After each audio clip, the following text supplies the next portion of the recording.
Hello everyone, welcome back to Super Smash or Pass. Today we're going to be taking a look at a character from the most popular fighting franchise in history, Heihachi from Tekken.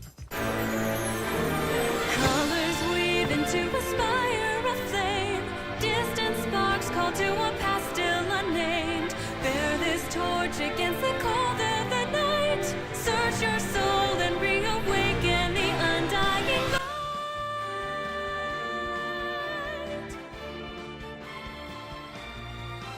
Now, Heihachi has appeared in every main series Tekken game going back since the original PlayStation and Tekken 1. However, none of those games have ever appeared on a Nintendo console, as strange as that might sound. None of them have ever appeared on a Nintendo console. I think almost all of them are Sony exclusives, if not all of them are Sony exclusives. So it'd be weird that we'd be talking about this kind of a character, right? Seeing that none of his main series games have appeared on a Nintendo console. Well, the reason we're really going to be able to talk about Heihachi is for two things. The first is he has spin-off titles that have appeared on Nintendo consoles. And as we've seen for characters like Joker, this is kind of how these characters get in, right? Semantics and little side games that give them a chance to be included here, whereas a character like Master Chief would not be able to be included because Master Chief has never appeared on a Nintendo console ever. And the second thing is that Heihachi has already been considered for a role in Super Smash Bros. Previously, and was a Mii Fighter costume in Super Smash Bros. 4. I'm not sure if they brought that back for Wii U or not, but he was at least at one point a Mii Fighter costume. So Heihachi's history as far as Nintendo goes started off on the GBA with Tekken Advanced back in 2002. After that, he made an appearance in Pac-Man Fever for the GameCube, also in 2002, and obviously that's a cameo role in a Pac-Man game. In Pro Baseball Famitsu for 2011 on 3DS, for the 3DS in 2011. That's some like baseball game. I think it's Japanese exclusive that Heihachi and a couple of other Tekken characters show up in, which I thought was super weird, but it's a thing. Tekken Tag Tournament 2, which is like one of the more real Tekken games, and that's for the Wii U in 2012.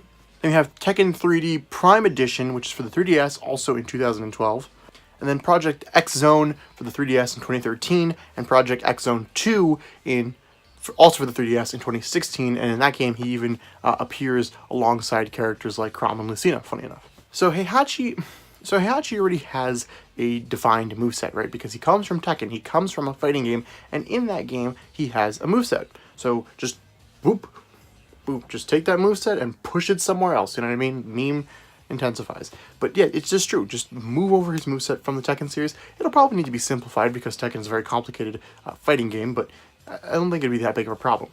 Now, I say that, but originally, when they added Pac-Man in on Super Smash Bros. 4, we know that Sakurai had considered Heihachi to be a character as well, or maybe even instead of Pac-Man. And the reason they didn't bring Heihachi in is because Sakurai felt like he couldn't really properly incorporate this character and keep him honest and true to his Tekken appearance. Now, that could probably count against him, but I think after working with characters like Ryu, it might have given Sakurai more ideas about how he can implement this character and how to do it better. And I don't think it needs to be super complex and have every combo he has in Tekken. I don't think you need that. I think most fans and the people who make Tekken would be completely happy with this character appearing as long as he's truthful in the same way as like Mega Man and all these other characters are. And that doesn't mean having all his combos and crazy stuff like that. For his final smash, I think Heihachi should use his Rage Art from Tekken 7, and it's kind of a basic move, if I'm being honest with you. It's not super flashy, it's not crazy, but Heihachi's not super flashy and crazy, at least when it comes to his fighting style, right? The guy has some electric powers, and that's pretty cool and all, but he doesn't really do too much aside from just basic karate and then his own style of fighting. But that's just it. He's just a guy who punches things, and I don't think you need too much more, you know. Obviously, characters like Ryu are much more entertaining and much more interesting because of all the crazy maneuvers he can do, but I think Heihachi would bring some more realism and interesting parts of the games that we haven't seen in characters aside from, like, Snake. But even then, Snake's weapons and stuff makes him a little bit more cartoonish. So for the Rage Art, I think how it would kind of work out is it would be very similar to Donkey Kong or Little Mac's attacks, where he would just kind of unleash a barrage of like punches and kicks onto this character. Even he could use the exact animations he uses in his Rage Art from Tekken 7, which is a cinematic cutscene type of thing. But Like I said, it's not super interesting. They might have to spice it up just a little bit for Smash Bros. Ultimate, but I think it could work out. Now, like I said in the opening of this video, Tekken is the single most popular fighting game franchise in gaming history.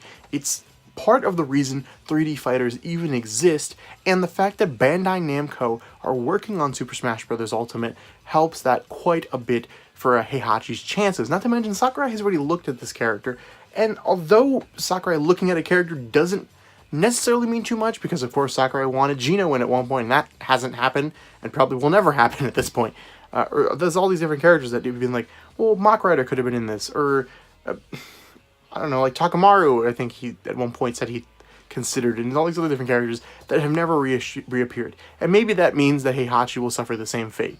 But I don't know, I think Heihachi could make a great character and could be implemented very well into this game, especially considering how relevant Tekken is, even though there hasn't been a game on a Nintendo console since 2016, and even then, there wasn't really much of a mainline presence on Nintendo consoles ever. Now, I would also like to point out that Bandai Namco has a lot of characters they could choose from. Heihachi is certainly up there in these character ranks, but there are characters like Lloyd from Tales of Symphonia or Nightmare from the Soul Calibur series that people also really would love to see in this game, and there's a grand number. I mean, technically, even Goku is a Bandai Namco character, even though that's never going to happen. But, you know, these types of characters people want in this game, and there's a lot of things to happen here. So, this is going to be quite a coveted spot for this next Namco rep character that I do think has a good possibility of making it into the DLC, due to the fact that Namco is like the only one who doesn't have more than one character at this point. I mean, also Square Enix, but like, I feel like that's more their fault than Nintendo's. So, obviously, I think you can tell from how positive I've been in this video, my verdict for Heihachi is, of course,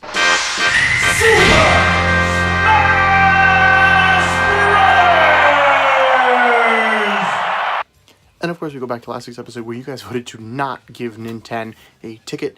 And, of course, I will be giving Heihachi a ticket this week. So here is my updated ticket thing. And I'm also going to make these ticket things clearer to show you which one's mine and which one's the fans. So I'll have little words at the bottom of the thing so you can more clearly tell which one's which, because I know there was some confusion about that. Now it's up to you guys. Do you want to give Heihachi a ticket, or do you not think that this character will make it in as DLC? So remember to vote here on YouTube with the card polls that should be popping up on screen now, as well as on our polls on the Twitter and Instagram accounts that are both at 2idiotsprod. Alright guys, that's all for this week's episode of Super Smash Bros. Pass. I'll see you on Tuesday for our next episode of Super Smash Bros. Pass, and see you guys then.